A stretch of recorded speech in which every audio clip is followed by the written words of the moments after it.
Golden sunrise, everyone. This is Ray Sun with Divine Sovereign. Today's video is about my updated vaccination notice. It's a long-awaited one, most definitely. So I have various clips to illustrate what I'm talking about in my vaccination notice, and I will also go over my vaccination notice with the updated information, and I will also link you guys to the Google Doc with the updated one as well. So the discussion between Dr. Carrie Madej and Dr. Sherri Tenpenny is very enlightening. I applaud these doctors for standing up for our freedom, for body autonomy, for health choice, and also for informed consent. They are upholding the Hippocratic Oath, and I am very, very happy and pleased and proud that they are standing up for us and informing whoever and wherever they go, informing people what's going on. And I have various other people who are standing up, and they are trying to suppress the information and keeping people from being informed. So it's not full disclosure. It will nullify everything because there is no full disclosure. Do not give your consent to something that you don't understand. Be educated. And so my video and my vaccination notice is about educating you guys. And I hope you guys find this enlightening. In 5.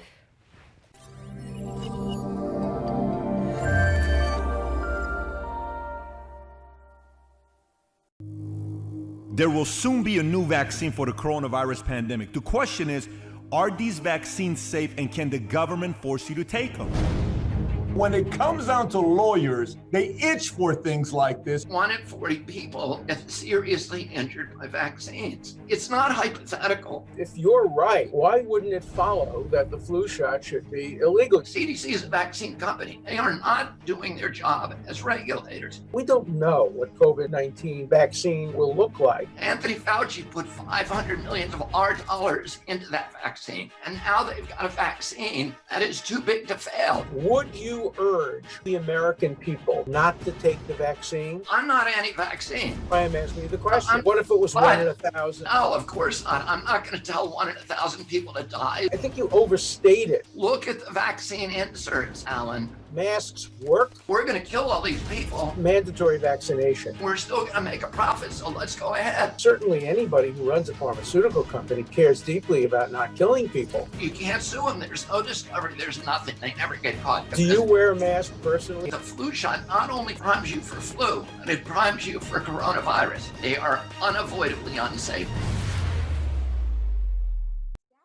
And then these regulations are only intended to uphold that. And as you said, Tammy, and I want people to understand this because this is the crux of the matter right now, those still go through a lawmaking procedure where there is public commentary, it is published. Now they are trying to skirt that by doing an emergency rule that pushes all of that aside. Correct. And I really want everybody to listen to the language. There are guidelines, there are suggestions, there are recommendations, there are words like policies, rules, directives, edicts, measures. Those aren't laws. Mm-hmm. If it's a law, it has a number attached to it. So that's correct.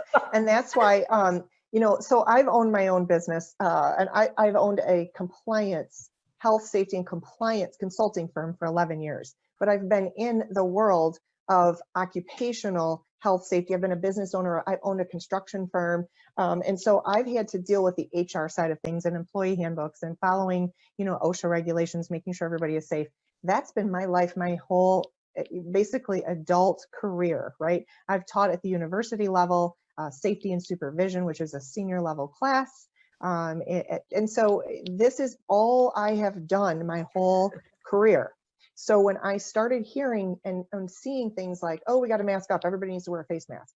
Well, I was like, whoa, whoa, whoa. And we'll get into why that is in just a minute. And then I started seeing OSHA pick up this battle and start making these emergency rules, emergency orders. Now everybody has to do this and that. But what they were doing was they were skirting the process of creating regulation and the proper process for implementing emergency rules. So at first it was just guidelines, then it was suggestions, recommendations. Now they're actually picking up the phone, and I just came from a meeting where they are calling people and saying, if you don't do this, then you're going to get a fine. I mean, it has gone to the dark side.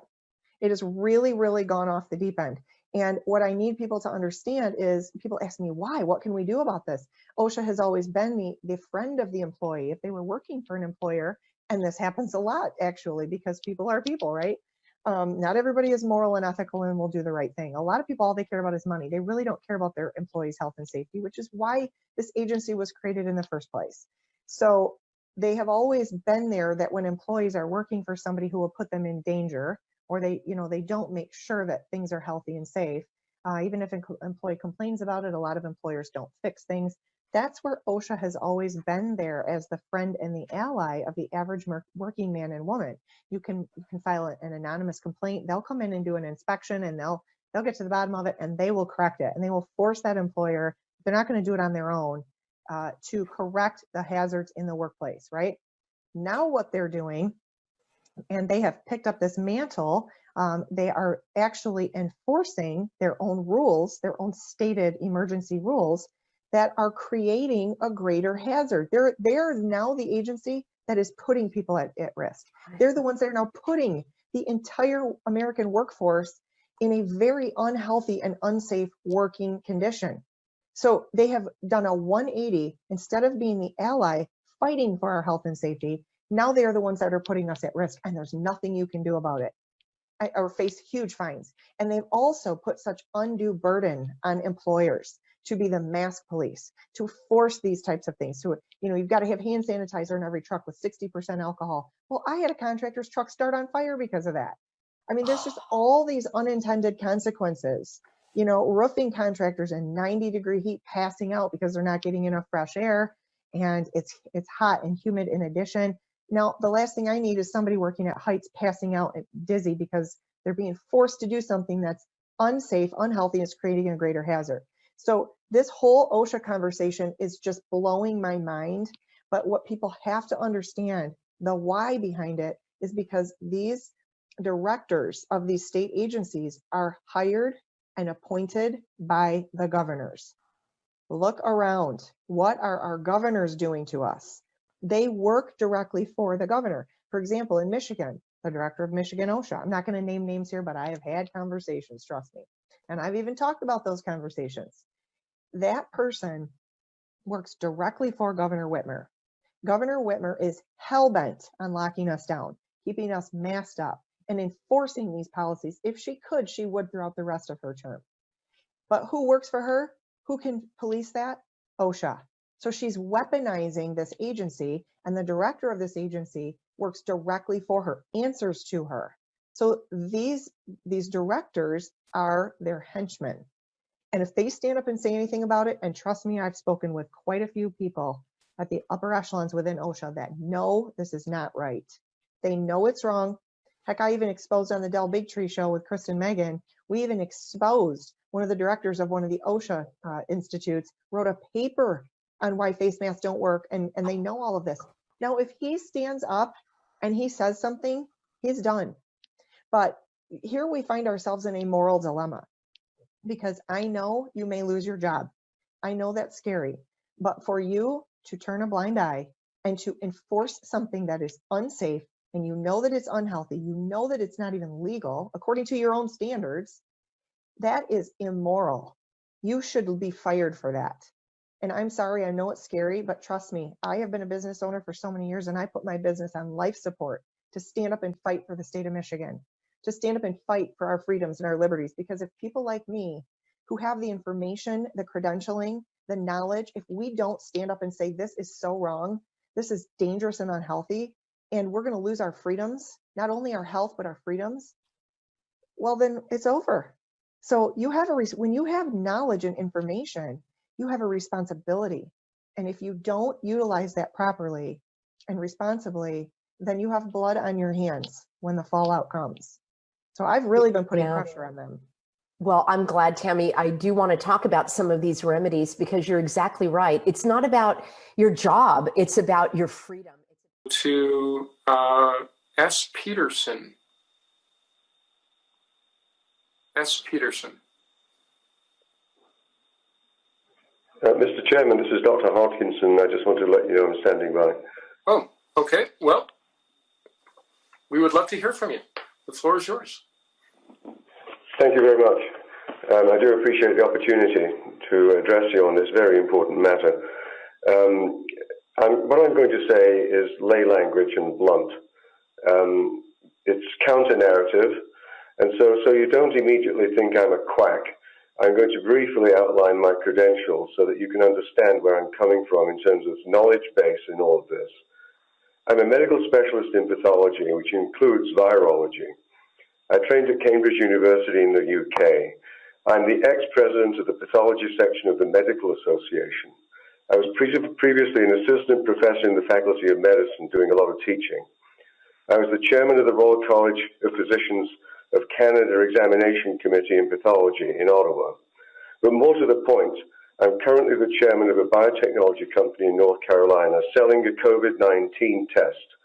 And you might say I know a little bit about all of this. The bottom line is simply this. There is utterly unfounded public hysteria driven by the media and politicians. It's outrageous. This is the greatest hoax ever perpetrated on an unsuspecting public. There is absolutely nothing that can be done to contain this virus other than protecting older, more vulnerable people. It should be thought of nothing more than a bad flu season. This is not Ebola. It's not SARS. It's politics playing medicine, and that's a very dangerous game. There is no action of any kind needed other than what happened last year when we felt unwell.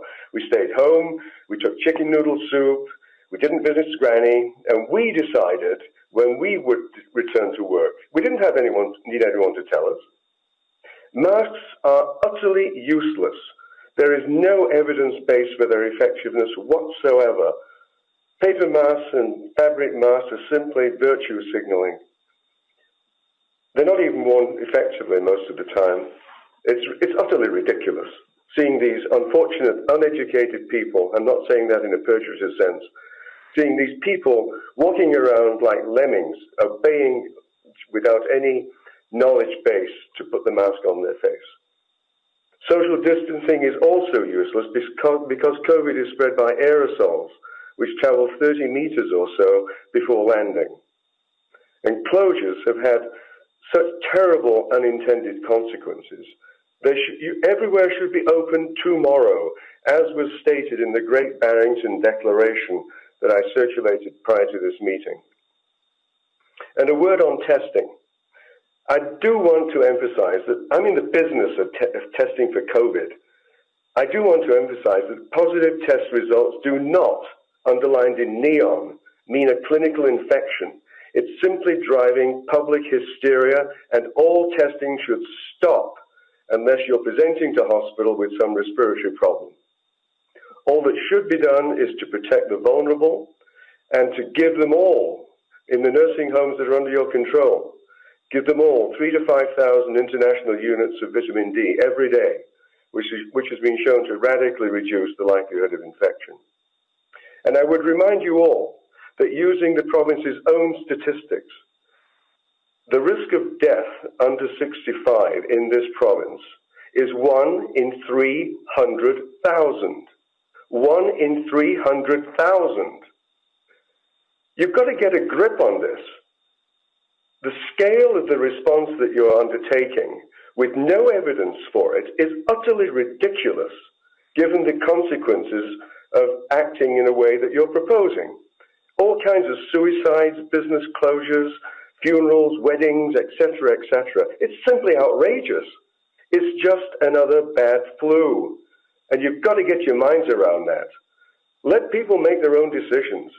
You should be totally out of the business of medicine. You're being led down the garden path by the Chief Medical Officer of Health for this province. I'm absolutely outraged that this has reached this level. It should all stop tomorrow. Thank you very much. Well, thank you for that. Again, hopefully all layers of government are listening. We have the least amount of influence, but we definitely appreciate everything that you just had to say. Good morning, Dr. Carrie. Good morning, Dr. Tenpenny. Excited to begin. Yeah, really. This is really great. So I just want to ask one last thing. Okay, Tell everybody a little bit about you, who you are, where you're from. You know, Okay. and you're kind of like, you know, blasted new onto the scene here with all of this stuff. You know, it must feel kind of weird to go from relative obscurity to mainstream popularity in like 2 weeks. Yeah. Well, originally from Michigan, and I went to my undergrad there, Central Michigan, and then I went to Kansas City University College of Sciences. It's an osteopathic college, and I graduated there from 2000 and 2001. And then I did training in Detroit and Florida and Georgia, and I ended up doing my traditional internship at Columbus, Georgia, and my internal medicine residency at Macon, Georgia.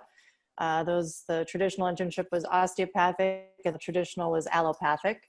And I ended up staying there, and I ended up being private clinician and medical director of 2 different clinics. I owned my last 2 clinics.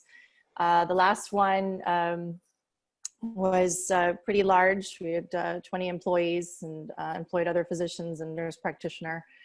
And I was very vocal at that time. Up to the 2015, I was very vocal about vaccines, the danger of them, and I was a patient advocate. And because I was being very vocal and we were accepting insurances at the time, I had hospital affiliations, I was getting a lot of, as you can imagine, negative feedback, you know, saying, hey, you can't be saying those things. And I would produce research and show them studies and show them what I was saying was accurate. And I also said I'm doing informed consent with my patients. So I'm showing them the insert of the flu vaccine, let's say, or the MMR, and I'm showing them what's in there and the ingredients, and they're making their own decision. They're getting informed consent. And they told me, don't show them the insert. Don't show them that. And I said, well, I'm not going to be I'm just giving you just one segment. I'm not going to be a bad doctor, you know. Also, there's a lot of different strange infectious diseases in the area there. And there was a lot of mycoplasma pneumonia and tick illnesses, and we were documenting a lot of that by lab, and that got the attention of the CDC and the Public Health Department. So I was not just running the clinic, being medical director. I was, you know, going up against government entities, hospitals, universities in the area, among other things. It's just a little bit of a nutshell. So I've always been a patient advocate. I've always been there on the side of sound science and research. And I stand by what I say 100%. At the end of 2015, I was exhausted mentally and physically of trying to do all these things. And I also came to the point, I was the last private physician in a very large square mile area. And I was either going to have to sell out and become just part of the regular institution. And I just could not do that. I thought about that a long time. I could not ethically do that. So either I do that or what else? So I had patients from other countries. One of them was Dominican Republic. I had visited here many times. I said, you know, I took them up on the offer. I went to Dominican Republic, and I just put a very laid back lifestyle, some telemedicine, charity work, you know, still doing some concierge once in a while in Georgia. And I took a 5-year break, really. I didn't say much. I was quiet.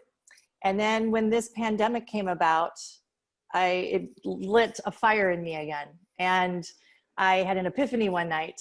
And I said, that's it. I have to share what I know. You know, I went to some meetings that really changed my life, and I know about the plan of what's going on. And I said, I need to start talking about these vaccines again. You know, I have the knowledge, I have the background in it. It's time to not be silent anymore. And because I don't have the ties with government entities anymore, I don't have the ties with hospitals, I don't have the ties with insurance companies, I have the freedom more than other physicians to speak up. So I feel it's my duty to educate. So that's how I kind of popped back on the scene again. That's my story. Wow, that's amazing. So are you still living in Dominican now? Primarily, most of the time, yes. And I still go back and forth to the U.S. occasionally. Not as much, obviously, this year, for obvious reasons, but yes. Yeah, how nice is that? You know, I have some friends, some really good friends here that left, let me see, what month is this? You know, it's like one day just sort of runs into the next, right? It matters anymore, right? I know. So it's the end of July. They were actually going down there. They'd been talking to a lot of people, and they were actually going to Dominican to look at buying property and moving down there. Yeah, living off the land, you know. I was also an attending physician for the Pennsylvania College of Osteopathic Medicine, the Georgia campus there. So I really enjoyed the students I had there, being a preceptor for them. But I also got flack from that, unfortunately. You know, there was some allopathic people that infiltrated, I'll say that institution, and then they were not happy with me teaching about the vaccines and teaching the truth about them. There's a lot that happened, but you know, I love our profession, osteopathic medicine. I think what we were taught is amazing, and I stand by that 100%. Are you a 10-finger osteopath? I do. I'm mostly cranial. I'm more of a awesome. cranial person. So it's more of my specialty. Yeah. That's really cool. Yeah. Because, you know, for those that are listening to this, you know, that's sort of like osteopath speak, you know, to kind of, when we talk to each other, the 10-finger osteopath, because, you know, being an osteopathic physician, you get all the training of an MD, like Carrie went through an MD, allopathic internal medicine, right? You did internal medicine. Internal medicine. The rest was osteopathic. Yeah, internal medicine residency. So we get all the training of an MD, so we can be an internist, like I was board certified and director of an ER for 12 years. You can be a neurosurgeon, an obstetrician, an oncologist. You could be anything that you in sort of a subspecialty. But when we go to school, we also get trained in structural medicine, and osteopathic medicine has tenets like silly little things that wouldn't mean much to lay public, but like the rule of the artery is supreme and structure function relationships. But doesn't that sound good when you talk about it? It really it actually has helped me more and more as time goes on. I realize now how important it is, more than when I was learning it. It's amazing. Yeah. So we get trained at and the best way I explain it to people, it's like we're like being an MD and a chiropractor. We can do all the things that an MD can do. We can do all the things that a chiropractor can do, but osteopathic techniques are much more subtle. They're deeper. The chiropractors tend to have pretty much one tool in their toolbox, which we call high velocity, which is the crack stuff. We also get trained in a lot of other types of more gentle, subtle techniques with fascia and myofascial release. And I do a ton of cranial. I see tons of babies. You know, we've created, great. We've done this, and you know, we've created this entire industry of this back to sleep stuff and smacked heads, and we've created an entire industry of helmets. And I probably see, I don't know, I probably treat 4 or 5 babies a day in my practice, you know, and that parents come in and it's when they're teeny tiny babies. In fact, for those of you that want to know a little bit more about what she and I are speaking about with cranial, and that we offer a course through Vaccine U. It's vaccine.u.com. When you get there, if you go up the top, you click on catalog and you scroll down, you'll see a course. It's called Crooked Heads. And it's a course that I put together because I train when parents come in. We have a board certified pediatrician in our practice, Dr. Janet Levitin, works in our practice, and we don't vaccinate. And she's never vaccinated in her practice. So all these babies come in with smashed heads, you know, from laying on their back all the time. This horrible whole back to sleep thing that started in the 90s. And so I put together it's about a 45-minute course explaining to parents why sleeping on their back doesn't prevent SIDS. It's about the vaccines, you know, when they've got that weight of their head on these tiny little back heads, how they smash them, and you get this thing called plagiocephaly, which is flatness, and how cranial manipulation really works. And so for those of you that have an issue with your child having a smash back head, it looks like somebody took a frying pan to the back of their head, and you want to learn what it's about and what to do about it, you can go to Vaccine U, click on catalog, scroll down to Crooked Heads. Wonderful. I think it's $39 for the course. You have lifetime access. There's videos, there's documents, there's all kinds of things that you can get there. But that's what she and I are talking about when we talk about cranial, because that's what we do, is we fix these heads. And there's 22 bones in the head. They all move. You can treat adults that have had head injuries and traumas and concussions and all of that. So it's just it just makes my heart just leap to talk to a fellow osteopath. Yes, me too. You know, it's not easy to find someone who still practices that way now. Yeah, I know. That's and wonderful. like you, What a treat. I know. And like you know, I've had, I went through a similar thing where there was a period of time where I was, you know, I moved to Cleveland. I left the emergency department. My last ER shift was January of '98. So I'm a lot older than you. My last ER shift was in '98. I moved to Cleveland in '96 and set up my practice. And around 2000, right after maybe 9/11, I gave like you, I'm one of the last independent practitioners around here. I mean, I got the Cleveland Clinic and University Hospital and the Metro system, all of that sucked all the people into that. And I gave some thought at one point in time about, joining the clinic or maybe UH. And then I talked to a lot of my fellow physicians. There's a lot of DOs here because there's an osteopathic school here in Ohio. So there's a lot of DOs in Ohio. And they all said, oh, Sherri, last worst case scenario, don't do it unless there's no other options. Well, we have, I have another physician. I have 3 nurse practitioners that work for me. We've got a staff of 12, and we've always been able to do pretty well. In fact, right now we're busier than ever because patients that come and see us, I refuse to wear a mask to see a patient. I won't do it. If they want me to social distance and sit 6 feet apart, I can do that. But if a patient insists that they want to see a doctor that wears a mask, well, then they can see one of the other people in the practice because they're less militant about it, I guess, is what I am. But because I've been an independent practitioner all these years, I've been able to speak out as loudly and as bigly over the last 20 years and 40,000 hours worth of research time. And I use this example sometimes, Carrie, when I say, it's sort of like if you were working at Dunkin' Donuts and every patient that came through, or every a patron that came through and bought donuts, you said to them, that donut's going to make you fat, and those trans fats are really bad for you, and all that sugar, you really shouldn't eat them. You wouldn't be very long that you would still be employed by Dunkin' Donuts. So when you and I are working in a big system that's pro-vaccine and uses propaganda in place of science, and they call propaganda science, when we start saying vaccines are not safe, they're not effective, they do cause harm, the whole truth about herd immunity and all the things that we do, it doesn't take very long for physicians to get fired. And that's one of the reasons why, on the one hand, I get really mad at doctors for being so lame and not, stepping up. But on the other hand, they've all sold out. They're all W-2 employees. And so they have to be careful what they say because their boss will fire them and they literally will get fired. Yeah, just was a Dr. Simone Gold. She got fired the next day. America's frontline doctors, the very next day fired. That did not surprise me. I thought more of them would be fired. Well, America's tech oligarchs, as we reported the other night, censored a video of physicians expressing their views about treatment for the coronavirus. Some of those views were optimistic. That would hurt the Joe Biden for president campaign. And so they pulled it off the internet and banned anyone from sharing it. That's the state of free speech in America. We're allowed to share it here because we don't work for Google or Facebook. So here's a clip. This is a treatment regimen that's very simple, and it should be in the hands of the American people.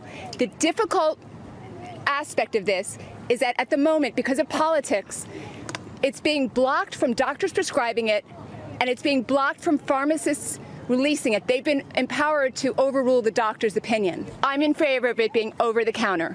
Give it to the people. Give it to the people.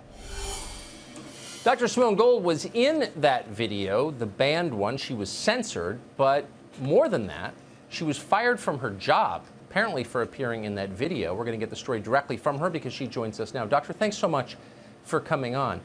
Can it be true that you lost your job for expressing your medical opinions on camera? Yes, thank you so much. I'm a board-certified emergency physician for 20 years. In fact, until seems like 5 minutes ago, I was considered a hero, and people would be clapping and glad that I was doing what I was doing. And then the video came out, and I was summarily fired for appearing in what was told to me is an embarrassing video. So that's what happened. Leaving aside the legal question of whether an employer is just allowed to fire someone for appearing in a video that might hurt the Biden campaign, I'm interested in what their justification was. You're a doctor treating patients in an emergency room. What does a video have to do with your work? Yeah, of course it has nothing to do with my work. I'm very well liked, well regarded. Thankfully, I've got a wonderful reputation with the patients, with my staff, with my colleagues, and I actually enjoy what I do. But you know, we came to Washington because we're so distressed. You know, frontline doctors like myself, we're seeing patients not get what they need. We're seeing the doctor-patient relationship being completely eroded, that the governors are empowering pharmacies to overrule doctors who've had conversations with their patients. It's really something that Americans should be alarmed about. And as you probably know, I did not know things were going to go viral. Of course, I was told later that we were the most viral video of all time. Apparently, there was 18 million views on Facebook, YouTube, Twitter, wherever it is, and they all kind of summarily pulled all of it. It was just all taken off. My own website was taken down, and it's been interesting ever since. And we should say for our viewers who haven't seen it, and presumably our viewers can't see it because the tech companies have censored it, but it wasn't an hour-long video on hydroxychloroquine. There are many parts to it, including what you just said, that were interesting, that were clearly true. Shouldn't you, as a practicing physician with a medical degree, be allowed to express your views on science as you practice it without being censored?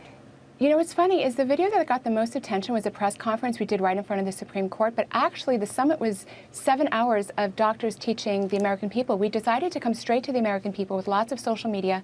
So we did a morning session for 3.5 hours and an afternoon session for 3.5 hours. I'm not sure you even knew that. And we went through everything with the lockdown, masks, hydroxychloroquine treatment, other treatments, just all of it, how it affects older people, younger people, etc. That was actually the majority of the summit. And yes, people will be able to find it on, I had to rebuild my website really quickly. America's Frontline Doctors. They took my URL, so it's got the word summit now, America's Frontline Doctors, summit.com.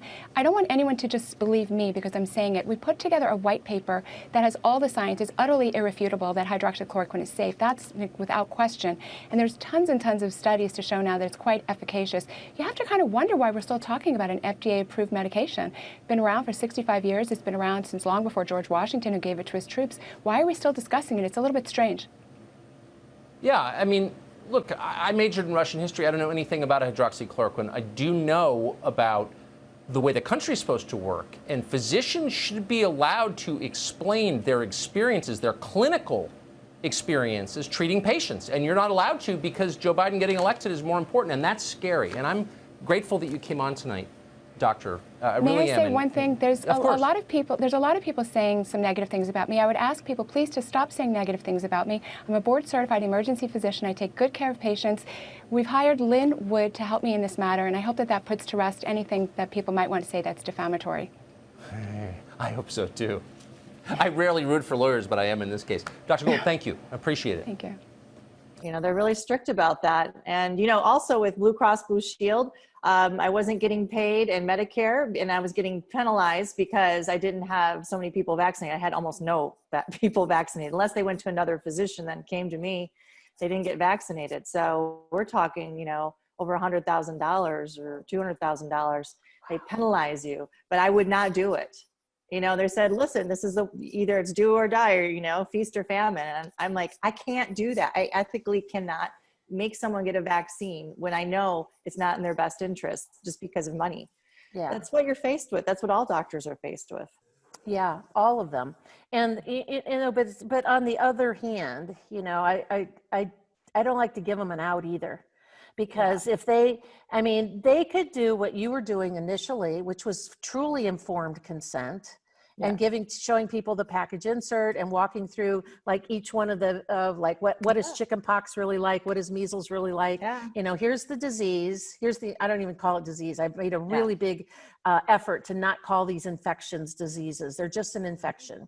You know, here's what the infection looks like, and here's what's coming through that needle. Now, are you more afraid of what's coming through that needle, or are you more afraid of a fever, a cough, a rash, some diarrhea, and, you know, maybe, you know, You're and correct. so that's what we need to do. So I'm so grateful to have you out here again, coming out from underneath out of the closet. I was in a cocoon for 5 years, and now I'm back out. So yeah, and like I said, I've had a lot of knowledge with different things, you know, like especially the kind of infection people are developing with this COVID-19. It reminds me of mycoplasma pneumonia. So I'm familiar with that, how to treat that. and what's going on with that. So when you decided to hop back in, I mean, I saw the first video that you did, you know, and you were talking about this whole transhumanism of what this D is going to do. I did an Instagram live just an hour ago at 9 o'clock this morning with Judy Mikovits, and Judy and I have been friends like forever. And so we were talking about the messenger RNA and the little snip of the mRNA that's going to be part of this vaccine, and how we've all been sensitized to coronaviruses by actually out in the environment, plus through the flu shots, and what this mRNA is going to do. Take it from there, from your research about what you found out about what this vaccine is going to do in terms of getting inside of the DNA and all of those sorts of things. Well, when they're talking about the application of the vaccine, what keeps coming up is two processes. One is using the microneedle platform. That's that bandage that you stick on your skin. The CDC's been talking about giving it out for even the regular flu vaccine. And in that application, they're using hydrogel, and they also talk about an identifier called luciferase. But the main point is they're actually using the microneedle platform, which actually has the ability to break through the cell wall and let the DNA or the RNA, whatever they're using in the vaccine, go into the cell. That's called transfection. Another one is you can use CRISPR technology, you know, using a vector like a virus, which they've used in vaccines for a long time now. That's another proposed method. The third one is electroporation, which there are some, I believe Inovio is one of them, proposing to use a little device. When they're injecting the vaccine into you, it actually gives you a little electric shock. It's nothing that, maybe more like a buzz that you would feel, but it is an electrical pulse. And all those techniques are called transfection. Those are all under one big lump term, okay?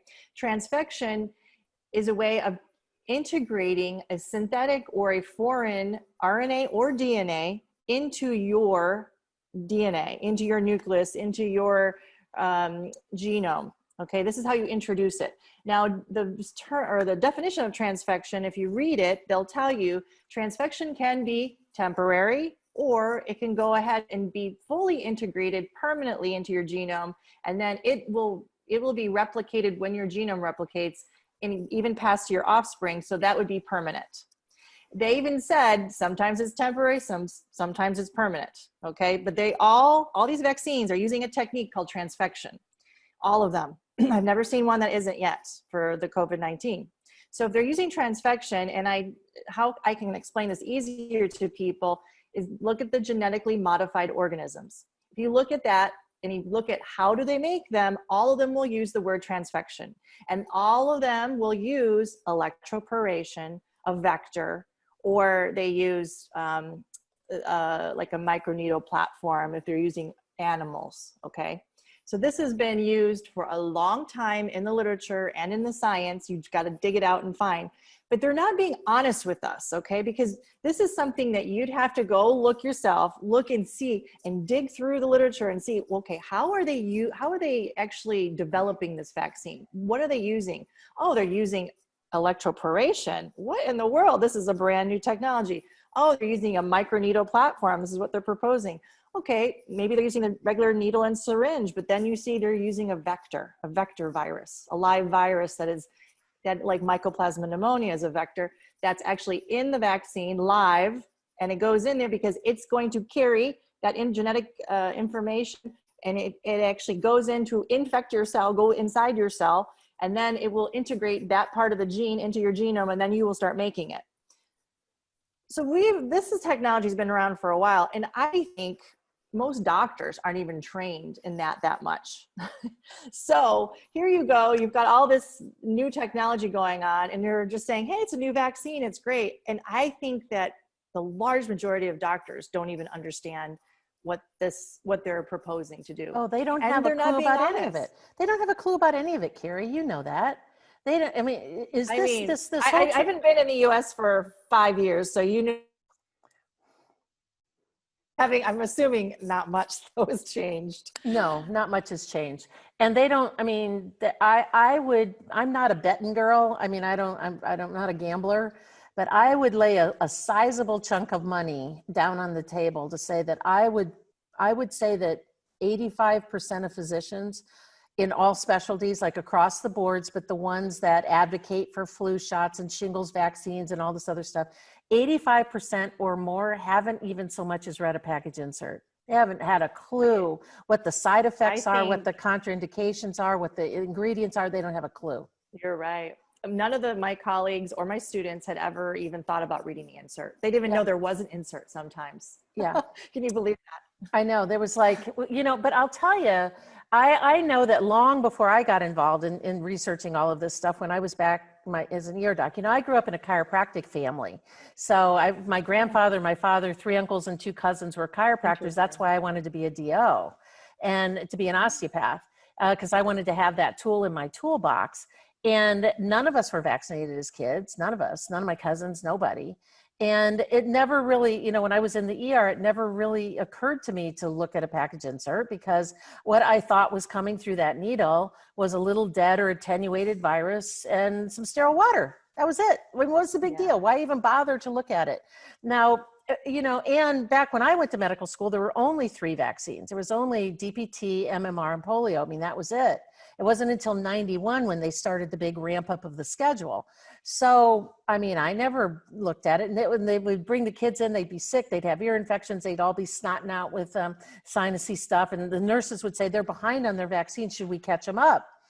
And I would say, nah, they got enough to worry about right now. They don't need to be doing that. They can do that later. And that's with no background, no knowledge, no anything about anything. I just said, no, that just did never make sense to me. But they don't know. They don't know what's coming through the needle. So this transfection thing, has that been used in any of the other vaccines, like the regular childhood vaccines? Do you know? You know, now that I've been looking at it more, yes, because if they're using a vector, now this is why. So I always ask questions, why is there a live infection in some of these vaccines? And what I was told from my attendings was that, oh, that's just a contaminant, right? How does that just happen? Mm-hmm. And then this is why they put an antibiotic in some of them, but neomycin could never treat mycoplasma pneumonia. So what they would tell me was bullshit. Sorry, there's not a better word than that. So I just didn't believe anything that they were telling me. So this was always my confusion. What is the purpose of that? Well, when I realized what mycoplasma pneumonia could be used for was when I went to a scientific meeting where Dr. Craig Venter was there. He's part of the Human Genome Project, one of the main guys. And he was talking about how they were using vectors for CRISPR technology, okay? And that mycoplasma pneumonia was one of the best ones that they had to do that with. CRISPR technology is, in essence, you're going in and you're snipping out, like almost taking 2 scissors and snipping out a section of your genome, and then you're reinserting another piece inside of there. So you could insert something brand new into that genome that the genome has never seen before. That would be synthetic, okay? Creating something new, it's not from nature. You could actually translocate, meaning you could take one piece of the genome and switch it to another place, flip-flop. You could actually just take one piece out and you're missing one, or put an extra piece in. Usually what you're going to see though, you're taking one section out and putting a new section in. So we would have to have a mechanism of doing that. The most common and the oldest way would be using a vector. A vector, primarily the easiest way would be using something like a virus or bacteria, usually a virus. A virus carrying a genetic code. It's carrying something that they intend to put into that new genome. So it's carrying it inside of it. It goes in, it's infecting, going into the cell, going into the nucleus, and allowing, it's integrating its little part of the gene into your genome. And now you are going to replicate that part. That's how mycoplasma pneumonia works. It actually goes, it's not even a fully functioning bacteria on its own. It's pieces actually. It needs your red blood cell. It has to go inside your red blood cell, and it uses your red blood cell as its own. And so inside of the red blood cell, it's actually turns into mycoplasma pneumonia. It has its genetic code inside of you, and it makes itself inside of your red blood cell, and then it spreads more. So it's very easily hidden from your immune system, because on the outside it looks like your red blood cell, but on the inside it's the mycoplasma pneumonia. So this is the way this infection can keep going on and on, but is using in essence, that vector, that virus is using CRISPR technology. Okay, it's able to insert something.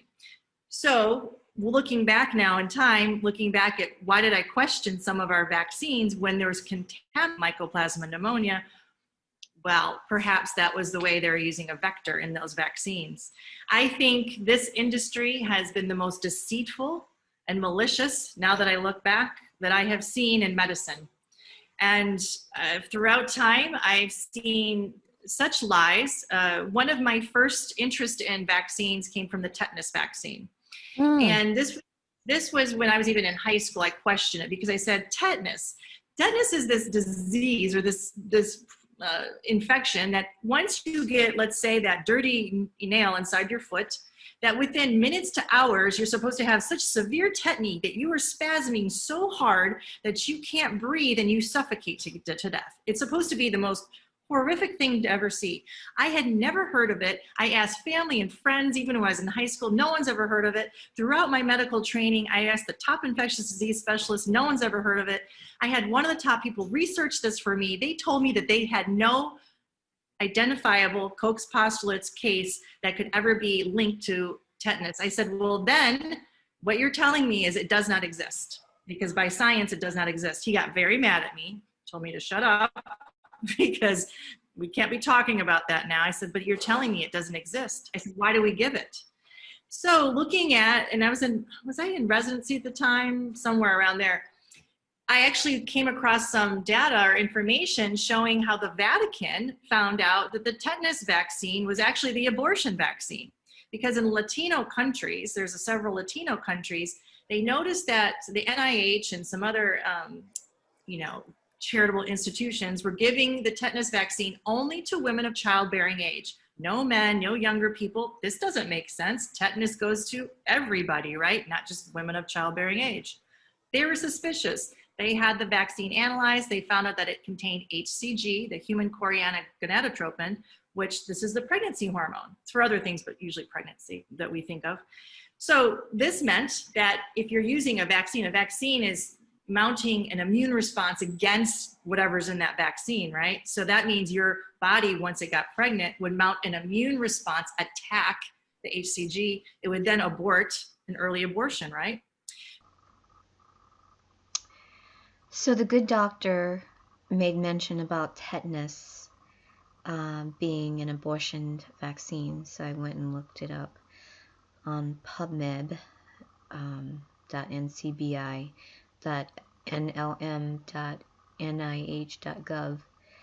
And so the abstract stated, a priest, president of Human Life International, HLI, based in Maryland, has asked Congress to investigate reports of women in some developing countries unknowingly receiving a tetanus vaccine laced with the anti-fertility drug human chorionic gonadotropin, HCG. It is true. If it's true, he wants Congress to publicly condemn the mass vaccinations and to cut off funding to UN agency and other involved organizations. The natural hormone HCG is needed to maintain pregnancy. The hormone would produce antibodies against HCG to prevent pregnancy. In the fall of 1994, the Pro-Life Committee of Mexico was suspicious of the protocols for the tetanus toxoid campaign because they excluded all males and children and called for multiple injections of the vaccine in only women of reproductive age. Yet one injection provides protection for at least 10 years. The committee had vials of the tetanus vaccine analyzed for HCG. It informed HLI about the tetanus toxoid vaccine. HLI then told its World Council members and HLI affiliates in more than 60 countries. Similar tetanus vaccines laced with HCG have been uncovered in the Philippines and in Nicaragua. In addition to the World Health Organization, WHO, other organizations involved in the development of an anti-fertility vaccine using HCG include the UN Population Fund, the UN Development Program, the World Bank, the Population Council, the Rockefeller Foundation, the U.S. National Institute of Child Health and Human Development, the All India Institute of Medical Sciences, and Uppsala Helsinki and Ohio State universities. The priest objects that if indeed the purpose of the mass vaccination is to prevent pregnancies, women are uninformed, unsuspecting, and unconsenting victims. So basically, they did not utilize informed consent, and that definitely violates the Helsinki law that I had mentioned in my vaccination notice. So the Vatican questioned this. They questioned the NIH and some other big institutions. They actually had no problem admitting, yes, we've been working on this since like 1972, and we think we perfected it. This was publicly acknowledged.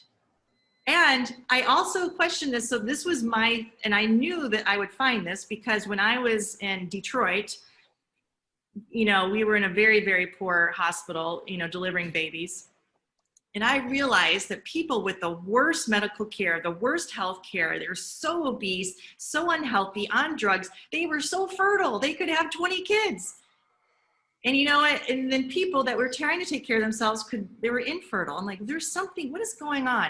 And I also noticed this, we never gave them tetanus vaccines or HPV vaccines, the people that were on public assistance.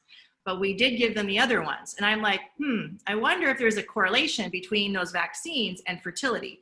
So that's what got me, so that was the background of what got me started looking for fertility and tetanus vaccine.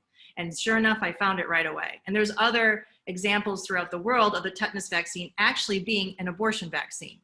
Because we have no information to say this tetanus that kills you within minutes actually exists in the world. There's no Koch's postulate to prove that.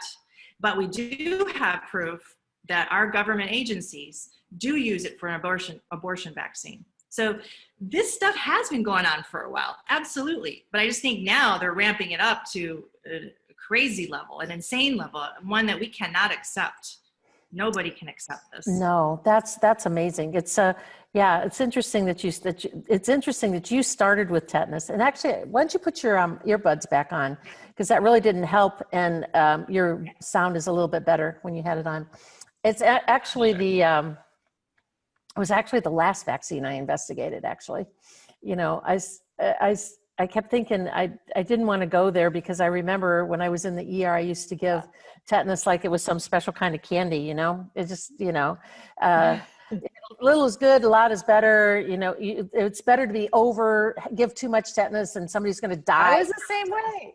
I was the same way. I was, telling everyone to get all these vaccines. Sure. I was doing the same thing until I started researching more. Yeah. And realizing how wrong I was. Yeah, well, yeah. And it's interesting because when I went to that first NVI, National Vaccine Information Center meeting in Washington, and came back and started looking, where did I start? What vaccine did I start from? I think it was pertussis. And I remember reading the Pink Book one night. It was like the 7th edition, which you cannot find anywhere anymore. They have wiped that off of everything. You cannot find the 7th edition of the CDC Pink Book, because there was a section in there on pertussis that fortunately I printed it out and I still have it. And I have it on some slides that I used that said that there was no connection between pertussis vaccines. And it said, since there is no syndrome of vaccine injury, when children have myoclonic jerks, seizure disorders, or SIDS, it's frequently blamed on the vaccine when it actually had nothing to do with the vaccine at all. That this was an underlying condition that the children were already going to have. And I remember it was like 2 o'clock in the morning reading this going, wait a minute. My brain went, wait a minute. Kids were going to die anyways. These babies were just going to die. And it just so happened it was associated with the vaccine. And I remember I sat there and I just started to cry, because I was like, this is what physicians are taught. The vaccine has nothing to do with anything. That's when I wrote the article that what's coming through that needle is not holy water, because they feel like they're just blessing people with all these vaccines all along the way. It's a good analogy. And I just started to cry, because it was like, this is what they're taught. that there is no syndrome of vaccine injury. The vaccines do nothing. They can harm no one under any circumstances or any conditions whatsoever. And so it's, you know, after that, it was kind of like an easy downhill slope, you know. And then I dug through all, I dug through all the old polio stuff and all of the stuff, the World Health Organization polio papers, like it was size 2 font. It was like teeny tiny. And I was trying to track down of what year they stopped tracking vaccine-induced paralytic polio, you know, the VAP, vaccine-associated paralytic polio. Yeah. And they just sort of quietly, that went away because it was for every million doses, no, every million doses of vaccine, there would be two cases of polio, of paralysis. So I'm thinking, well, gosh, they did 410 million doses of vaccine on a vaccination day, you know, and when they do all this stuff through, when they march through Africa. So they were leaving behind anywhere from 80 to 100 paralyzed kids on this polio campaign when they were doing this. And of course, when they do these vaccination campaigns in South America and Africa and Southeast Asia and all those different places, they never go back in time. Like they don't go through and then go back through and go, okay, how many got hurt? They just all walk around, pat their shoulders. They get all these UNICEF volunteers, all these college kids who think they're doing something for humanity, and they're going across and they're vaccinating all these kids and then leaving carnage and death behind them. You know, we've had a couple of questions that have come up. You know, I'm glad that I'm recording this and you're recording it so we can, you know, put the links back up, because I guess people really can't hear you. But I can hear you, and I know that we're recording over here, so they'll get it after the fact. They wanted you to comment on the chimp virus they were using in the Oxford trials. I mean, what were they doing in the Oxford trials that, I mean, I don't know if, do you know what specific vaccine they used in those macaw monkey trials in Oxford? I know that the vaccine didn't protect them at all. I mean, the reason they stopped, there have been 3 trials now that they've stopped. They've stopped the Oxford trial because as soon as they re-exposed the monkeys, they all got sick, all of them. I think there's only 3 of them, right? There's only 3 monkeys that they used in that one trial. They used hardly any of them. One of them, they only used 3. It was crazy. I'd have to look, see which one that was. And then the AstraZeneca trial, they just stopped because somebody had got paralysis. They got, you know, ADM, you know, acute flaccid paralysis. And they said, oh, well, that was going to happen anyways. They were just susceptible. And then they stopped there was a Moderna trial that they stopped. And, you know, the thing is that, and I keep saying this for people that are listening, these things about these vaccines. Think about everything that Dr. Judy Mikovits has said, everything I've said, everything Dr. Madej has said, all, you know, other people have said about the problems with these vaccines and how horrible they are. I mean, they've been trying to develop a coronavirus vaccine since 2000. So for the last 20 years, they've been trying to develop a coronavirus vaccine. And all the animals either got horribly sick or died. And that literature's out there. I mean, it's going to come to the forefront as soon as they start this. In fact, we've been downloading the PDFs and saving them, thinking that they're going to strip the internet of all of these studies. So we've been saving them. And so, but here's the thing is that think about the people that they're asking for volunteers for these clinical trials are only the most healthy human specimens they can find, right? They don't smoke, they're not obese, they're not on any prescription medications, they are, you know, the normal body weight, you know, they don't have any underlying conditions, neurological problems, diabetes, any autoimmune diseases. They're the healthiest specimens they can find to put into these trials, which is about less than 1% of, for sure, the American population, which everybody here is overweight, they smoke, they drink, they, you know, they have diabetes, they're on polypharmacy, they're on all these different things. But of course, when the vaccine is ready to go, it goes to everybody. So it goes to everybody. So I don't know. You know, I'd like to point out to, your listeners know this, but you know, the live vaccines like the MMR, measles, mumps, rubella, you are, and the live polio, you are contagious for a minimum of 2 weeks after you receive that vaccine to other people around you. And I think most people don't realize that. And I think doctors forget that too.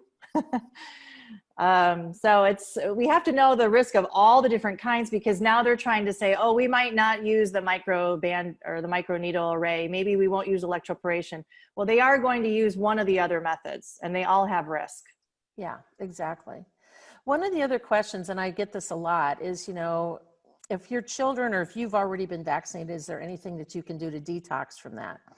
Well, there's two things I'll say about that, and then I'd love to hear what you have to say about it. Number one, I've always said, once you vaccinate, you can't unvaccinate.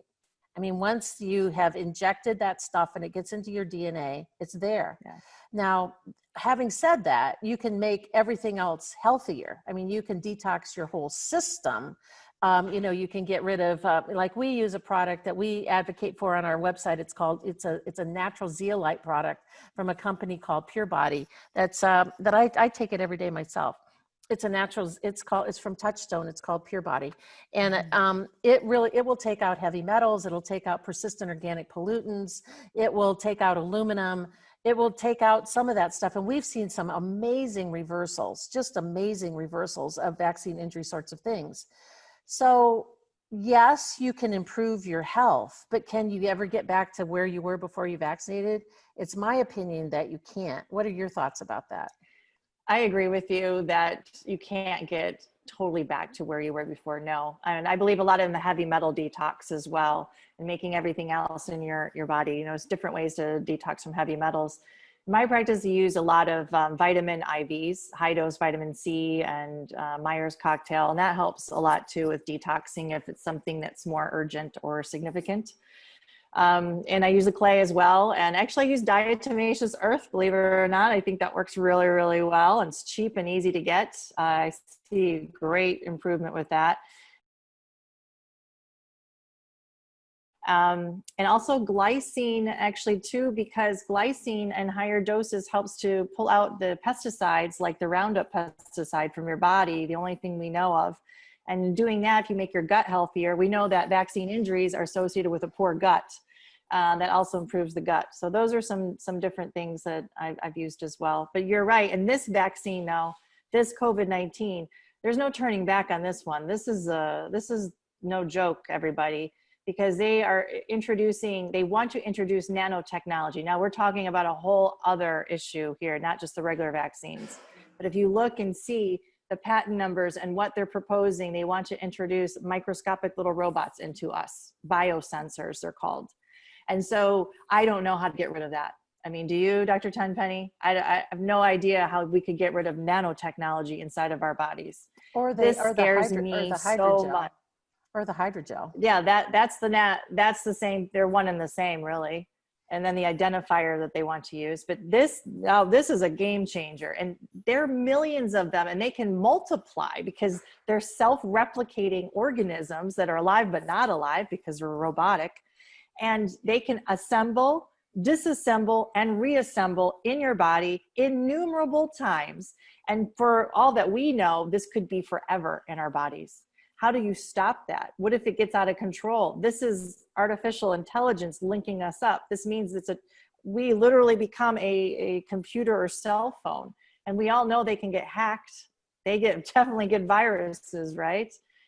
This is a total game changer. And people need to look at that patent number that Microsoft, Bill Gates introduced. It was published March 26, 2020, the 060606. And that the publication of the international patent for almost every country for making that biosensor inside of us, what they want to introduce with the vaccine. They actually want to make it linked up with cryptocurrency. So then our bodies become a way of our monetary system. Your body is your money. Think about that. Well, we get hacked into everything. What if somebody decides they don't want you to have your cryptocurrency, your money? They could actually cut you off. What if you're not considered a good person in society? You get cut off from your money, your cryptocurrency, because they are proposing no more cash, right? And even getting rid of credit cards. This is not just like the vaccine issues we're talking about. It's not just about our illness and our health and wellness. We're talking about our privacy, autonomy, and freedoms now. Okay, so Dr. Carrie Madej mentioned about the patent with Bill Gates, his 060606 patent. The actual patent number is I believe, 02020600606A1. And it was published, actually got accepted from the look of it. It says publication of it was accepted March 26, 2020. And in my vaccination notice, it noted that they decided to push the COVID-19 situation, saying that there's an infection, that there's a pandemic. So that's an interesting date right there, like when his patent got accepted. And then there's the abstract that explains what it does. Basically, human body activity associated with a task provided to a user may be used in a mining process of a cryptocurrency system. A server may provide a task to a device of a user which is communicatively coupled to the server. A sensor communicatively coupled to or comprised in the device of the user may sense body activity of the user. Body activity data may be generated based on the sensed body activity of the user. The cryptocurrency system communicatively coupled to the device of the user may verify if the body activity data satisfy one or more conditions set by the cryptocurrency system and award cryptocurrency to the user whose body activity data is verified. So what the good doctor said, if they use nanotechnology for this, and I wouldn't doubt it, and I believe it is going that route, and based on the various movies that they have out there, that's where they're going. And so it's very interesting that his patent got accepted March 26, 2020, and I will have to look at my vaccination notice, but that date seems very similar. All of this is being suggested to be introduced into this vaccine among all the horrific things we were just talking about. So, and I encourage people to look up these patent numbers on their own, because when you see it with your own eyes and you do it yourself, you type that in the keyboard, I think it's so much more powerful than us just telling you. It is. And tell everybody you know, because they, go ahead. Talk about the luciferase enzyme. Yeah. That one is, it's nanocrystals, that is nanotechnology as well, and they're bioluminescent. They actually have a light source on their own. So you and I could not see this once it's under our skin, it's in the subcutaneous tissue. But if you have a special application on your iPhone, if you scan over it, it will light up into different patterns or numeric code. It's no different than World War II Nazi concentration camps. It's the exact same thing. You have your own identifier that is now you can scan, because the reason for this is they care about us so much for the good of humanity. They want to make sure everybody's vaccinated, and they don't trust us saying we got vaccinated. They don't trust the medical system. So you're going to have the proof by having that identifier, and the identifier would then be linked up to your, it's like your own bank account too. So then this is how you know how much money you have and what's going on. And then that goes into the, they say that would last minimum 5 years. And then that goes into the Google, go ahead. The Google backdrop of the social credit scores that they've been working on with China yes. for a long time. So what Dr. Carrie was saying about, you know, if you misbehave, like you and I would be the first ones out the door, right? Yeah. So, you know. Oh yeah. So because day one, because, you know, they've been working towards a cashless society for a long time. And now they're getting, like, say, oh, that dirty money, you can't touch that dirty money because you're sharing coronaviruses like everywhere, right? So it's all linked together. I mean, the transhumanism movement, the artificial intelligence movement, the monetary system with the nanotechnology, the nanoparticles, the nano tattoos, the photoluminescence things that they inject underneath the skin. You know, we'll get to the place where you can't buy, sell, or trade without having all this injection. I mean, they're already talking about, you know, the COVID-19 tracking device on your phone, so that you can have all your medical records in one place, and all they have to do is just scan it over your hand, and there you are. Yeah. And then where is this knowledge, or where's the data going to? Nobody's addressed that. It's going to the cloud. What does that mean? Who's getting that data? Who's marketing? You know, people are making money off of that. Who's marketing off that? What is that being used for? Who's seeing it? There's all sorts of questions with that. It's not just about our health. And I tell people, if they look at their health app and go look at, there's a way to look at the subcategories and sections, you will be floored to see what they can actually monitor through the health app. All they have to do, the missing link is the nanotechnology. The missing link is getting us to have the hydrogel, nanotechnology, luciferase crystals, whatever you want to call them, all these different terms, names. Once they get that in us, it's game over. We are automatically connected. And some people tell me, fine, I'll get rid of my smartphone. No, we have smart devices everywhere. Your television, your microwave, your smart meter, the traffic light. Okay, you go in the middle of the jungle like me with nothing around. Guess what? You can't have one person next to you with a phone. If someone comes close to you, you will light up, or you will then be trackable again. This is like the worst dystopian sci-fi movies all pushed into one that they're trying to propose on us. And they're trying to push this through and sneak it through and being deceitful and dishonest and not telling us this. There's no here. There's no, freedom of speech or freedom of knowledge or anything that's going on right now. All these things have been taken away. And right now, these 2 months are so important. We all need to stand up, and we all need to say no. We all need to start educating every single person you see, the taxi cab driver, the person walking along, the person in the grocery store. I don't care. This is our duty. Once you have the knowledge, it is your duty to start telling people about this.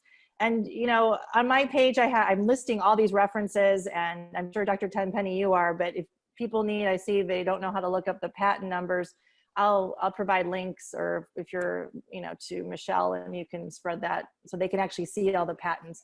This is a time to get off and rise up and stand up and start talking, because I'm not just saying this just to scare people. I'm saying this because this is reality as we know it. This is the game changer. This is what we thought this could happen in the future, but it's happening right now. And I won't go down without screaming it from the rooftops and warning everybody.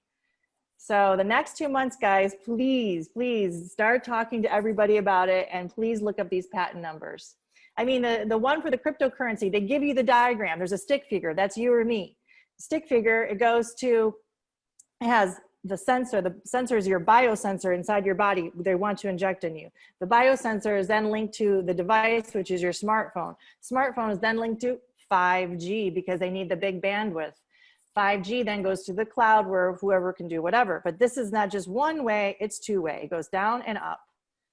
And Dr. Craig Venter, and I think I've told you this before, he even mentioned, and Bill Gates, that this technology, this hydrogel, can also be on-demand drug delivery, meaning the idea of taking a tablet is obsolete because everything is a code. Everything has a pattern, a code, a language. So instead of aspirin, you would actually, I'm just giving a simplified version, you would spell out aspirin in a genetic code, and that could be then transmitted into your hydrogel, your nanobots.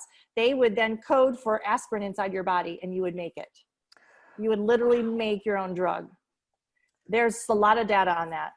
Bill Gates was having this little smirk in one of his little interviews. Oh, you'd all make your own, Dr. Evil, look, you'd all make your own drugs then. We don't, your bodies will be your own drug factories. Wow, does this go against our tenets of being osteopaths or what, right? No kidding. Are you kidding me? And then who controls that? Who's controlling that? What if you're a rioter or a protester or speaking out? You're a threat to society. There's a little buzz, and now, or just a sedative, they drug you up. So we need to stop. We need to stop it. And wow. I remember seeing that video of him saying, yeah, your body becomes its own little vaccine manufacturer. It's like, so you push the on button, there's no off button. It goes on and ever. Yeah. The question has come up a couple of times here about borax, boron. Does boron salts, does boron do anything to interrupt nanotech? I would say not, but I don't I know would what say you're, not. I would say not either. I don't think so. If anything, you know, people are talking about, I think the answer would lie in a magnetic force, in my opinion. We would have to look at something like that. And that's something that I have to research into, because right now I don't have the answer for that. But I think it's more about magnetic force. You know, something interesting I should say is cholestyramine powder. Are you familiar with that? Okay. I've used that a lot in my practice because Mycoplasma pneumonia, believe it or not, has nanotechnology on it. Okay. It always has. So that's another story. It's neurotoxin is nanotechnology. And so it was so hard for me to get rid of this in people's bodies because of the toxicity, right? So when I was researching, came across Dr. Shoemaker, and he actually was talking about mold giving off neurotoxins. And he was saying he found that cholestyramine actually binds because of its a magnetic force. This is how he described it. It bound to the neurotoxins, and you would excrete it very safely. So I'm like, well, if it works for those neurotoxins, maybe it would still have the same idea with this mycoplasma, and it worked beautifully. So I used that in combination with the doxycycline, and we could successfully clear out the mycoplasma pneumonia from people's bodies. So this is something to look into. I use the powder and the canister. So it actually is using, it's almost, to me, I equate it to a magnet where it's drawing and pulling in these neurotoxins to it. And then you excrete it through your bowel movement. So you're not having to process the toxin either. So that's something I used for a long time. You know, what's really pretty interesting is that I've known this from like the early days of when I started putting together vaccine PowerPoints and stuff like that, from the early days. So we're talking 20 years ago. You know, the whole issue of bovine serum, and particularly fetal bovine serum. And for those of you who haven't really looked into that, I mean, fetal bovine serum is blood cow sacrifice. I mean, the way that they extract the blood from these fetuses, I mean, the cow goes to slaughter, they find out the cow is pregnant, they extract the uterus with the fetus in it, and then they put a large bore needle into the heart of the fetus while it's still alive. I did not know that. And it just, are you kidding me? Yeah, it's really disgusting. Oh, and then I didn't know that. The gestation of a baby cow is 9 months, just like with humans. And, you know, it has to be at least 3 months old for them to get enough blood out of it. But they put this large bore needle into the heart of this cow, of this fetus, and bleed it to death.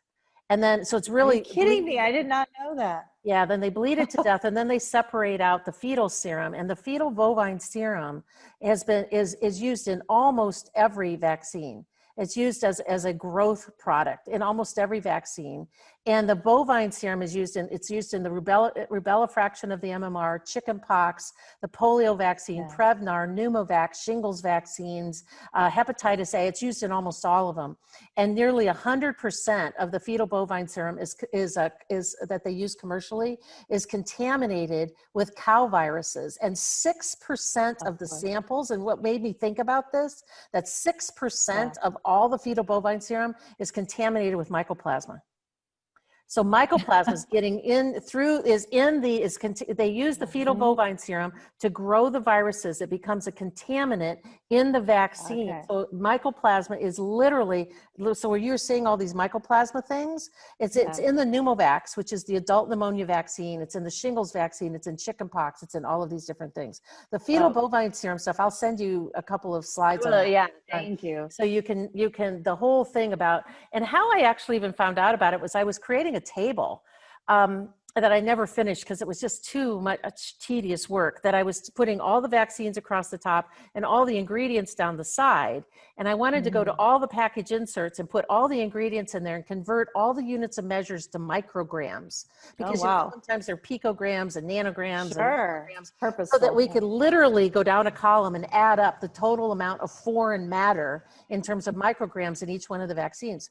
Well, as I was going through the package inserts, I was finding, you know, there was like 7 different types of cow serum that they recommended. It was like adult bovine serum, cow fed, you know, infant, and then fetal. So I started looking at this and I thought, there must be a difference between them, or they wouldn't be listing them as individual things. I mean, they must be a difference, or the FDA would just say cow serum, right? Yeah. So that's how I went down the rabbit hole and found out all this stuff about the fetal bovine serum and about how it's actually used, how it's and the chicken fibroblasts and all the different stuff that they use. It's just really super disgusting. It's that more. There's terrible. Actually a course for people who really want to go drill down into that. Vaccine U, it's vaccine.com there, and you click on course catalog at the top. There's a set of courses. It's a 7-part course called the Disgusting Ingredients in Vaccines. It's a 7-part course. One is about adjuvants. One is about aluminum. There's one about mercury. There's one about all the different chemicals. You mentioned neomycin. Neomycin is a really bad actor inside these vaccines. Really bad actor. There's 2 different ones on vaccine chemicals, and there's 2 different ones on vaccine contaminants. There's all the different viruses that are found inside of all these vaccines, because they're grown in animal tissues, and so they can't completely pull out the virus that they want to inject in you without also pulling out cow viruses and chicken viruses. And there's 2 viruses that come out of eggs that are known to turn on breast cancer genes. So all the people getting flu shots, not only are they getting exposed to coronaviruses, there are 2 contaminants, and there's avian leukemia virus and another one. And both of those, they've known that they could not breed them out of the most stringently raised chicken stocks. They've been there for 40 years, and they know that they can turn on 2 different breast cancer genes.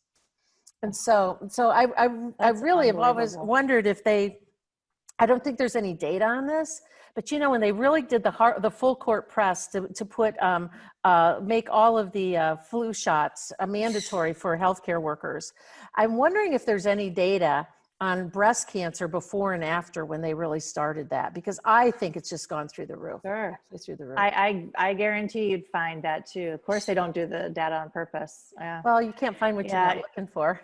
You can't find what you're not looking for. That's true. That's right. But with all of this on our bodies, I always say that we are spiritual. This is irrefutable evidence we are spiritual beings, because if we were just organic biological entities, we would have been dead a long time ago. Think about all of this in our bodies. It's amazing that we're still walking. I always tell people this is proof we are spiritual beings. To be better leaders, stronger advocates, make clearer decisions, learn how to say no and mean it.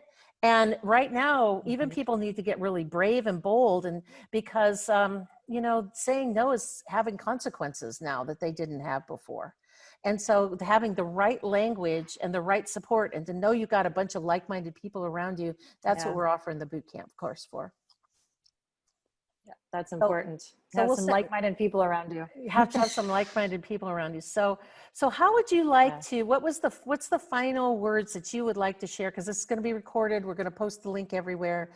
Dr. Carrie Madej, and I just am so excited to be in contact with you. I mean, seriously, I saw your first video. I said to Michelle, get me in touch with her. I have to speak with her. Not only is she brilliant, she's a fellow osteopath. I have to talk to her again.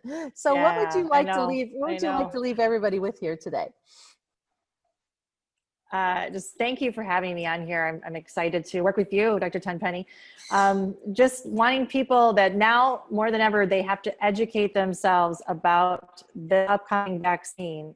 Not just all of them, but this particular one, we really need to do this. They want to start launching it within 2 to 3 months on everyone. And this is a game changer. It could change all of our lives instantly, not just our health, but our privacy, our freedoms, and our autonomies. Please research and please start telling everybody you see about this, because if we spread the knowledge, we spread the word, I have such love and faith and hope in my heart that we can stop something from happening to us that is very tragic. Yeah, I so totally agree with you. Everybody needs to know about this. People need, and they don't. It's astonishing to me how they don't. I mean, I suppose if you're glued to CNN all day long and you think that, the only way that you can get, you have to wear a mask, you have to stay apart, which is just the first set of social conditioning. And then people are going to be so desperate to say, please just give me my life back. Give me the vaccine and let me just get my life back. You're never getting your life back. No. Through a vaccine. No. It's not happening. It's done, yeah. There's a lot of people though that are awakened. They're just being quiet right now. Right. So I think there's more than we realize. So where can they find you? Where's your Facebook page? You have a website. Where can they find you and follow Yeah, you? there's on my Facebook page has many links to the YouTube channel. There's a BitChute and my Twitter feed, my Parler. But on my webpage, if they look for me, they can find all those links. Yeah, and I also have a backup web page waiting because everyone's being deplatformed right now. So it's serendipitygroup.org, and that's my backup. I've already have some information there, but that's where I'll move everything if that happens. Well, we'd like to invite you to come over to our platform, which is disseminate.tv, which is where this will all be stored. Disseminate.tv, which will never be censored, never be deplatformed. You can monetize it if you want. I mean, it's growing. And I think within the next couple of weeks, we'll have live streaming available over there. So I've been telling everybody, it's a really good place to use as a safety deposit box. About similar for people who have to use it for work. I've given it to my friend for work, and it has worked for him. But he didn't, at the time, you know, I've updated, this is the most updated version of the vaccination notice. I added the 18 U.S.C. 242 deprivation of rights under color of law, and 18 U.S.C. 1091 genocide. He didn't have that one, but it still worked for him. And I also added the cDNA verbiage on that. So I'll go through this. These are for parents who if they don't have a choice to homeschool their children and they don't want their kids to be vaccinated and all that, they can use this form. And it's entitled Vaccination, COVID-19 Mandates and Testing, and Mass Notice for School or Daycare. Notice to agent is notice to principal. Notice to principal is notice to agent. And I put the certified mail number. And then it says, attention, superintendent of anywhere public schools. As the living flesh and blood mother of son or daughter's name, middle name, the stuff that's in bracket, you guys can change, can alter it. So, as the living flesh and blood mother of son or daughters, your son or daughter's name, middle name of the family, then you put the surname, last name, born on October 14, 2013. Address is care of 2913 Anywhere Drive, Anywhere Town, Anywhere State. I am prohibited by law, especially my Creator's divine natural law, from endangering my daughter or son. Therefore, I declare the following. 1. Whereas on April 25th, 2003, the CDC sought to patent the coronavirus isolated from humans in violation of 35 U.S.C. 101, which prohibits patenting nature. So this is from the research of David E. Martin, and I thought it was very well done, and so I included it in my vaccination notice. 2. Whereas in addition to their attempt to patent the coronavirus associated with severe acute respiratory syndrome, SARS, they received patent rights to the detection and the manufacturing of a kit to measure fragments of the virus, and their awarded claims were granted on August 17, 2010 in U.S. Patent 776521, the patent. And 3. Whereas CDC and IAID and their conspiring associate variously conducted descriptive, diagnostic, therapeutic, and gain-of-function research on coronavirus, and such research would have required the use or infringement of the patent at U.S. taxpayer expense and various grants, including but not limited to U19 AI 109761, R01 AI 108197, R01 AI 132178, P30DK065988, U19AI109680, and other grants. And 4, whereas in September of 2019, Dr. Anthony Fauci of the NIAID and Dr. Chris Elias, President, Global Development Program for the Bill and Melinda Gates Foundation, USA in their capacity as member of the World Health Organization's Global Preparedness Monitoring Board in their capacity as agents of NIAID and conspiring associates, mandated that the United Nations, including the WHO, conducts at least 2 system-wide training and simulation exercises, including one for covering the deliberate release of a lethal respiratory pathogen, and 5, whereas on or about January 21st, 2020, the U.S. reported its first case of coronavirus in Washington, thought to be linked to what foreign sources had described as a new coronavirus, and 6, whereas on January 31st, 2020, HHS Secretary Alex M. Azar II, relying on information provided by foreign sources, declare a public health emergency for the United States, and 7, whereas on February 4th, 2020, the United States Food and Drug Administration granted the CDC emergency use authorization for a kit to detect coronavirus infection, for which they provided no public notice regarding the establishment of an institutional review board with the concurrence of a licensed physician who is a member of or consultant to the IRB and is not otherwise participating in the clinical investigation as required under 21 CFR section 50.24, and 8, whereas on February 10th, 2020, Dr. Anthony Fauci and conspiring associates were reported to discuss the financial benefit of the public becoming more committed to supporting research on coronavirus in the article entitled Fluctuating Funding and Flagging Interests Hurt Coronavirus Research,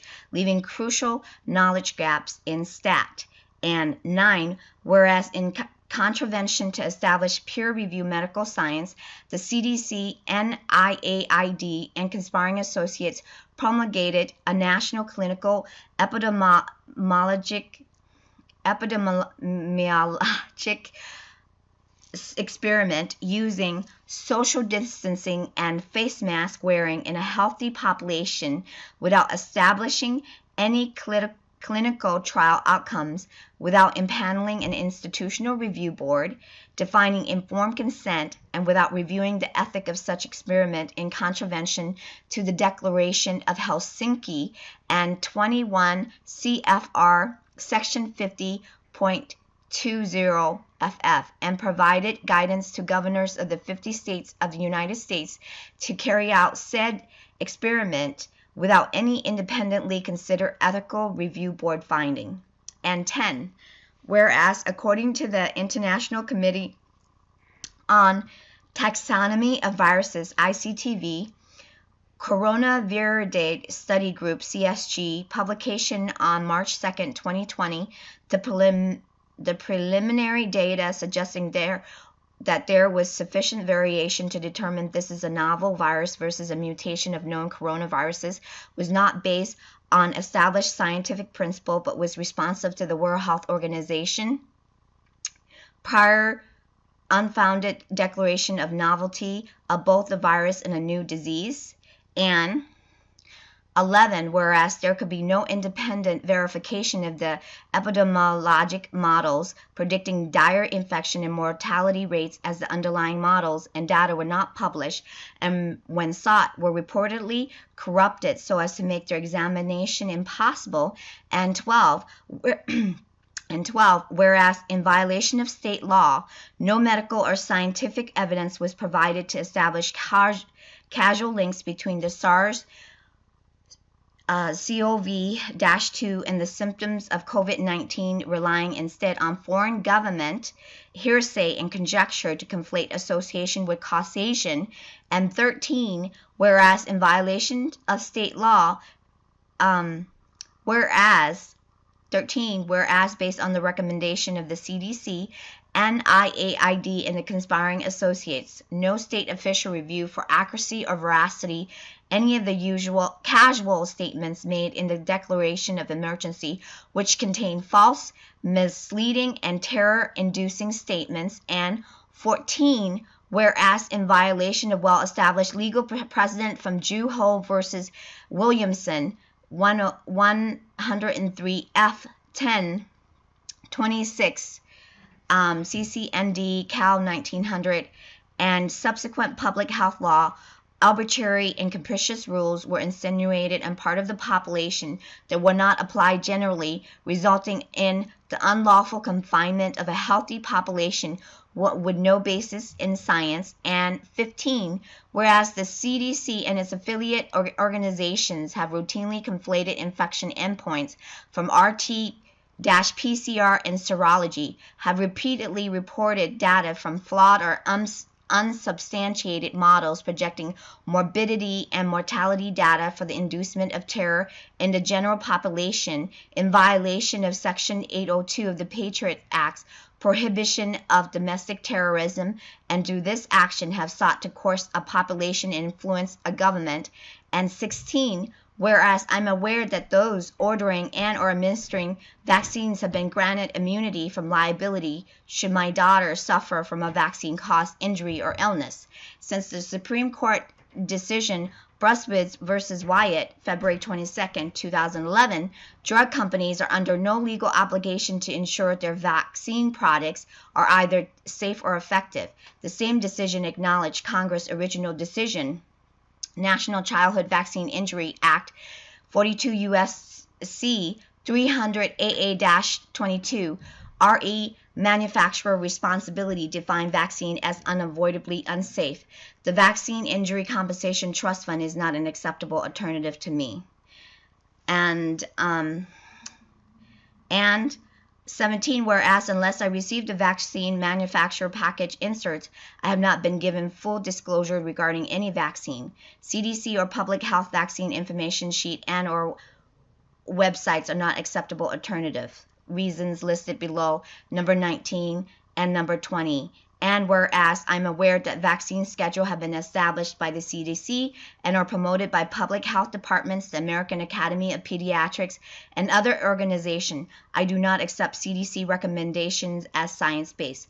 Reasons listed below, number 19 and number 21. And 19, whereas I do not recognize the CDC who makes vaccination recommendation as a government health advocacy organization. It is a corporation listed on Dun & Bradstreet and headquartered in the state of Georgia with strong ties to the pharmaceutical industry through the CDC Foundation. Therefore, their recommendations are influenced by the fiscal health of their own corporation. And 20, whereas I'm aware that physicians' records are reviewed by the Health and Human Services Nebraska Department of.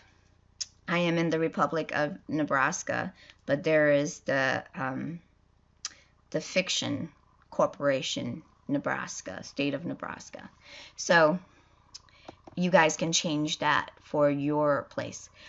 Corporation headquartered in Lincoln, Nebraska, and listed on Dun & Bradstreet, and who receive monetary compensation from CDC to perform this function.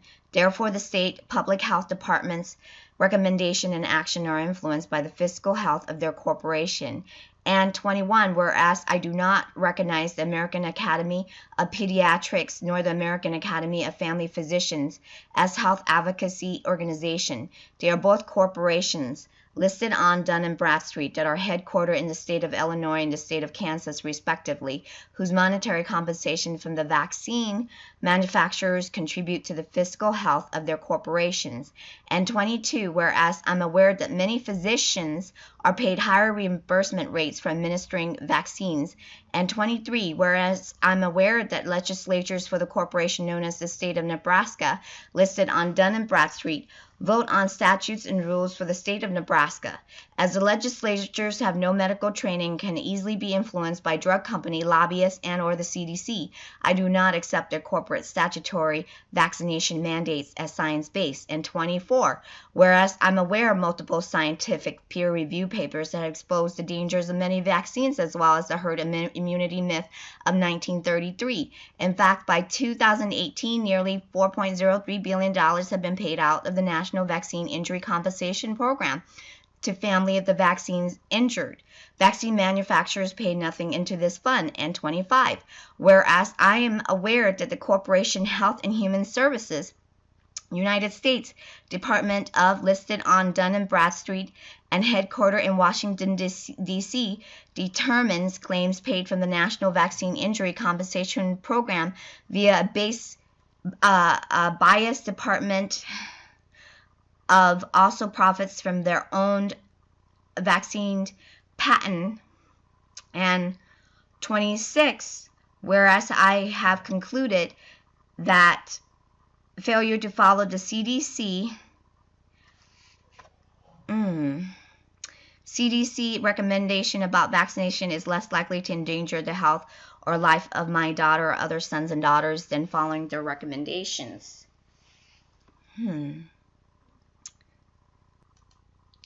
And 25, whereas I'm aware that the Corporation Health and Human Services United States Department of listed on Dun & Bradstreet and headquartered in Washington, D.C., determines claim paid from the National Vaccine Injury Compensation Program via a biased secret administrative process.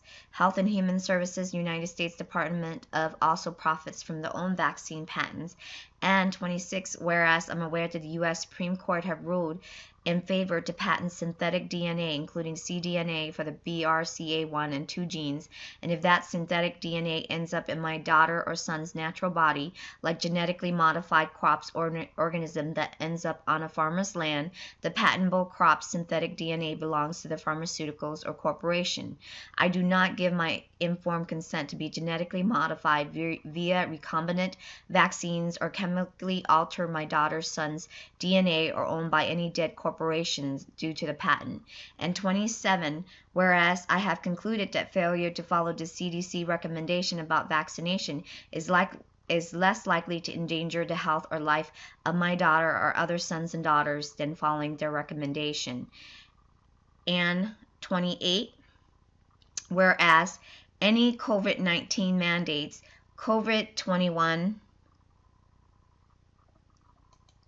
mandates, or any other subsequent named events such as lockdown, COVID-19 testing, wearing masks, and mandatory vaccination, to name a few, are in violation of 18 U.S.C. 242, deprivations of rights under color of law, which states whoever under color of any law, statutes, ordinance, regulations, or customs willfully subjects any person in any state, territory, commonwealth, possession, or district to the deprivation of any rights, privileges, or immunities secured or protected by the Constitution or laws of the United States, or to different punishment, pains, or penalties on account of such person being an alien, or by reason of his color or race, then are prescribed for the punishment of citizens, shall be fined under this title or imprisoned not more than 1 year, or both, and if bodily injury results from the acts committed in violation of this section, or if such acts include the use, attempted use, or threatened use of